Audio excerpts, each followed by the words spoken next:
Continuing coverage of the Wall Street Journal reporting that a grand jury has been impaneled investigating the Russia meddling in the United States election and possible Team Trump collusion. One of the reporters whose byline is on this story is Del Quentin Wilbur, who's on the line with us and broke the story for the Wall Street Journal, which posted just in the last 20 minutes or so. It's nice to talk to you. Thank you. Del, are you there? Yeah, thanks for having me. It's great to be on your show. Del, thanks. There was already a grand jury for Mike Flynn. It's our understanding that you contacted the White House and the White House's attorney wasn't aware of this second grand jury. Is that right? That is true. And what did they say, the White House counsel, if anything? Well, he said, Ty Cobb, a special counsel to the president, said that he hoped that he wasn't surprised this happened. There's a pretty typical investigative step. And he also hoped that anything that Mr. Mueller can do to speed his work, he would appreciate, and so would the White House. And they are fully cooperating with Mr. Mueller. You write that, accurately, obviously, that grand juries are powerful investigative tools. Could you explain to our audience in what way? Well, they allow prosecutors to subpoena records. You open a grand jury investigation, and then you have the power as a federal prosecutor to demand records from people that you collect, you gather. You could also put witnesses before a grand jury under oath to lock in their testimony. It's really it's like both a basic step, but also one that signals, hey, this is heating up.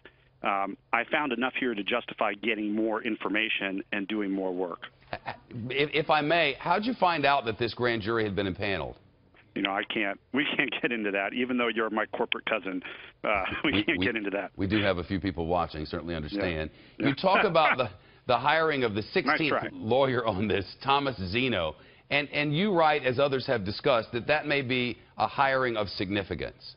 Well, Thomas Zeno is not the 16th. It's Greg Andres, and he's a high-powered lawyer out of New York, was in private practice. And what Zeno said about him, Tom Zeno is a former federal prosecutor, very well respected, actually handled a lot of the John Hinckley matters in the past in the federal courthouse here in D.C. He said what that shows is no one of his stature is leaving private practice to join an investigation that's going to die shortly. They're only going to join one that has some legs in it, that could go somewhere.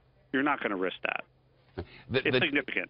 The timing here is interesting to me with these two bills coming up in the two separate bills that are under consideration, at least. The recess just happening, the president going on vacation, and now this. A lot is coming together here on a Thursday afternoon. Yeah, better than a Friday afternoon, though. Well, I imagine you're getting a little tired of all those scoops coming at like 5 p.m. on Friday, as I am. So. The president has called this a witch hunt and a nothing burger. The impaneling of this grand jury really does give those who are making the investigative effort here a lot of new tools to work with. Yes, completely. That's exactly the point, is that this allows them to do more avenues, lock in testimony, gather more documents and do things like that. And as we say in the story very clearly, this does not mean someone's getting charged with a crime, right? This just means that they need this tool legally, that they believe there's a pretext to have a grand jury, that there could be crimes committed, to gather the evidence to flush it out. A lot of grand jury investigations don't end with anyone being charged. Some, many do. But it's a tool, and it's secret for a reason. Like the stuff that goes before the grand jury, prosecutors don't talk about it, agents don't talk about it. Witnesses, maybe this will be like the Clinton-Lewinsky investigation where we were staking out that courthouse in D.C. watching witnesses come and go, and that's important. Yep, the time will tell.